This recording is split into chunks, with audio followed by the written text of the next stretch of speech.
ఆదిలాబాద్ అదేవిధంగా నిర్మల్ జిల్లాలో ఉన్నటువంటి డిగ్రీ మరియు పీజీ కళాశాలలను తెలంగాణ విశ్వవిద్యాలయంలో కలపాలని యూనివర్సిటీ పరిధి కిందికి ఈరోజు తీసుకురావాలని పీడిఎస్గా మేము డిమాండ్ చేస్తున్నాం. ఎందుకంటే నిర్మల్ అదేవిధంగా ఆదిలాబాద్కు సంబంధించినటువంటి డిగ్రీ పీజీ కళాశాలలు ప్రస్తుతం కాకతీయ యూనివర్సిటీలో ఉన్నాయి. కాకతీయ యూనివర్సిటీకి విద్యార్థులు వారి మెమోలకు కానీ ఇతర అవసరాలకు వెళ్ళాలంటే దాదాపు 200కు పైగా కిలోమీటర్లు వెళ్ళాల్సి వస్తుంది.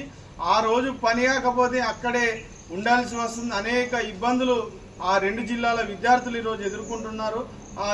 ఆదిలాబాద్ నిర్మల్కు సంబంధించినటువంటి జిల్లాల విద్యార్థులకు తెలంగాణ విశ్వవిద్యాలయం 100 కిలోమీటర్ల లోపే ఉన్నది. కావున అక్కడ ఉన్నటువంటి అఫిలియేషన్ను తెలంగాణ యూనివర్సిటీ పరిధిలోకి తీసుకురావాలని ప్రధానంగా డిమాండ్ చేస్తున్నాం. అదేవిధంగా డిగ్రీ పీజీ కోర్సులను కూడా ఫీజులను తగ్గించాలి. ఏదైతే సెల్ఫ్ ఫైనాన్స్ కోర్సులను కూడా రెగ్యులర్ చేయాలని మేము యూనివర్సిటీ అధికారులను ఈరోజు డిమాండ్ చేస్తున్నాం.